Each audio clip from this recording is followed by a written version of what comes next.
नमस्कार दर्शकों, आज हम सुनाएंगे धर्मराज जी और गणिका की पुण्यदान की कहानी।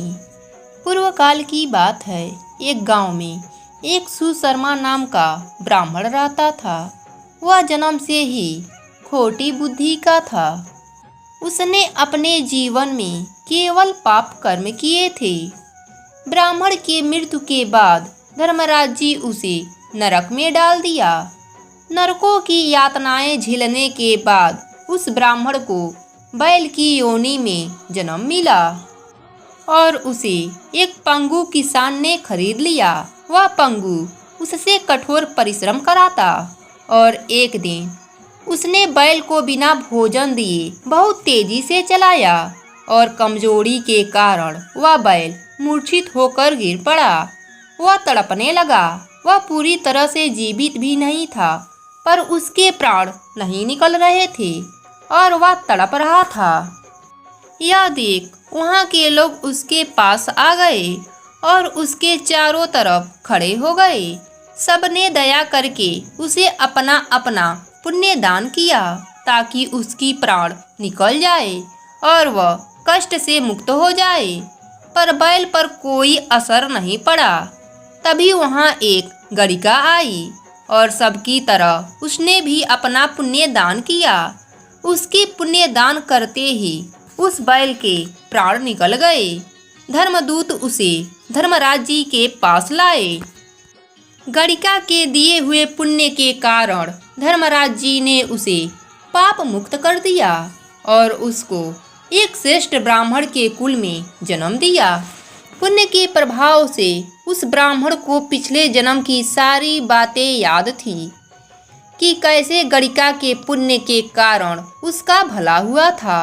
एक दिन वह गणिका के पास गया और पूछा कि तुमने ऐसा कौन सा पुण्य दान किया था जिससे मैं पाप मुक्त हो गया।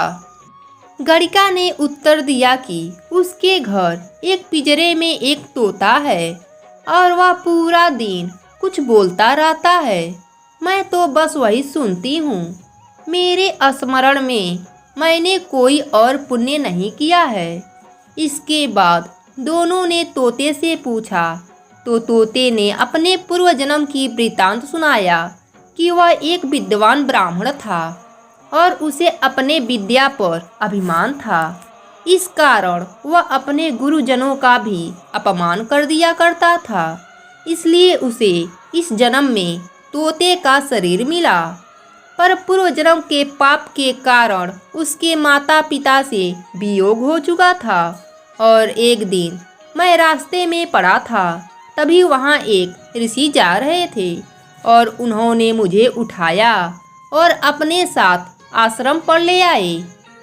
ऋषि के शिष्य रोज धर्मराज जी का कथा कहानी कहते थे और मैं सुनता था। धीरे धीरे मुझे कथाएं याद होने लगी और मैं भी कथा कहने लगा। एक दिन चोर ने मुझे वहां से चुराकर इस गणिका को बेच दिया। बस मैं आज भी धर्मराज जी के कथा कहानी जपता रहता हूँ। वही यह देवी सुनती हैं और इसी के पुण्य के कारण तुम्हें कष्ट से मुक्ति मिली है। तोते की बात सुनकर वह दोनों भी धर्मराज जी की कथा कहानी कहने सुनने लगे और परम पद को प्राप्त किया। इस प्रकार जो भी मनुष्य धर्मराज जी की कथाओं को सुनता है उसे कष्टों से मुक्ति मिलती है और पुण्यों की प्राप्ति होती है। जय हो भगवान की।